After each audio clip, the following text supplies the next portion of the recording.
Hey everyone, and welcome. Today we're diving into Diwali, the festival of lights. But we're gonna go way beyond just the fireworks and the amazing food. We're gonna try and understand the deeper personal meaning behind one of the world's most beautiful celebrations. Let's get into the story and the soul behind all that light. So get this, more than 1 billion people around the world celebrate Diwali. 1 billion. This isn't just a religious holiday for Hindus. It's a massive global cultural event that brings families and whole communities together in the shared feeling of joy and starting fresh. And at its very core, Diwali is all about celebrating this one powerful, universal idea that I think really speaks to all of us, the victory of light over darkness. It's this beautiful message that no matter how dark things might seem, goodness and hope, they will always find a way to shine through. So, to really understand the soul of the festival, you first have to know its story. Let's take a look at the ancient origins that sparked this incredible celebration in the first place. Okay, so the most famous story comes from the epic Ramayana. Imagine this. After 14 long years of exile and a huge heroic battle to defeat the demon king Ravana, Lord Ram finally returns to his kingdom of Ayodhya.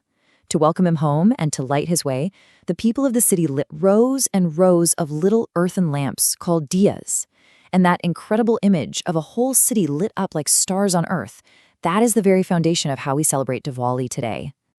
And that ancient story of coming home, it really echoes in what matters most to people today. Because for that billion-plus people, Diwali is something incredibly personal. You find it in the feeling in the air, the smell of festive food, and the sound of laughter that just weaves new memories into the fabric of family life. You know, that magical feeling doesn't just appear out of nowhere on the day of. The magic of Diwali actually starts weeks beforehand with all the preparations, which are really a ritual all on their own. It's all about consciously and deliberately making space for light. This whole preparation is like a transformation in 3 parts. First, it kicks off with a massive deep clean of the whole house.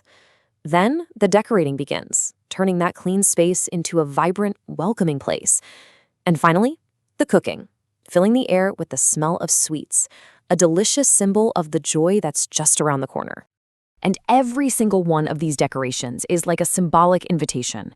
You've got these beautiful, intricate rangoli patterns made with colored powder right at the entrance to welcome good fortune.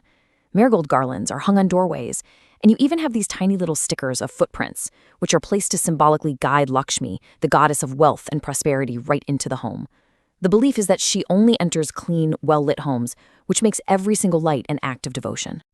And this is why the cleaning is so much more than just a chore. It's this deeply symbolic act.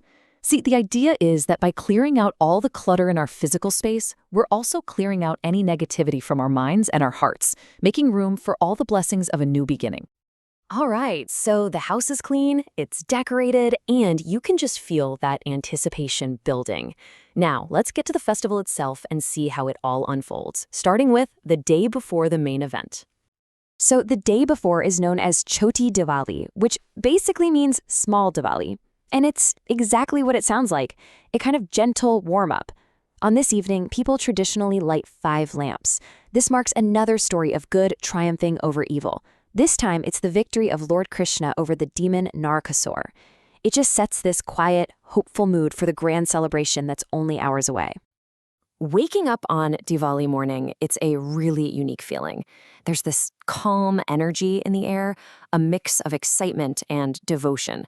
Families put on their brightest, newest clothes. Think vibrant colors like gold, red, and green. The day usually starts with a prayer to Lord Hanuman, and that's followed by an amazing family lunch. The afternoon is often a quiet time, sort of a peaceful pause before the evening's main event really kicks off. And that brings us to the spiritual core of the entire festival.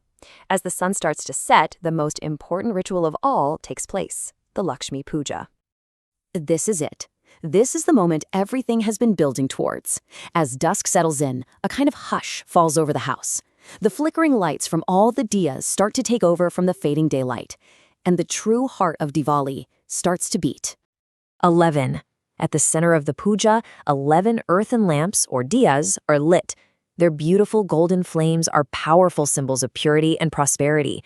And as the family gathers to pray to Goddess Lakshmi, they ask for health, for happiness, and for blessings in the year to come. And you know, in that moment, it really does feel like the world just pauses. Incense fills the air, you can hear bells chime softly, and mantras are chanted.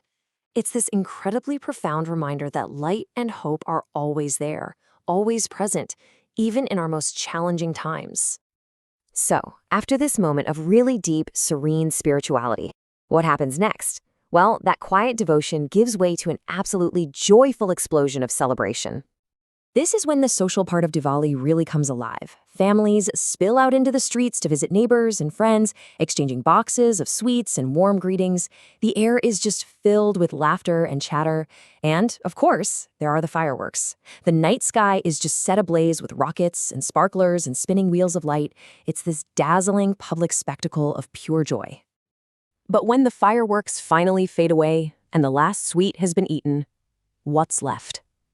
Well, that brings us to the true essence of Diwali, a message that lasts long, long after the last lamp has gone out. And this right here, this gets to the very heart of it all. The lamps, the fireworks, they're all beautiful external symbols of something so much deeper. Ultimately, Diwali is a call to ignite our own inner light. It's a reminder to nurture the hope and the kindness that's inside all of us, so that it can guide us through whatever darkness we might face. And that is the powerful idea at the heart of this beautiful festival. It's a simple yet really profound question to think about long after the celebrations are over. Thanks for exploring the heart of Diwali with me.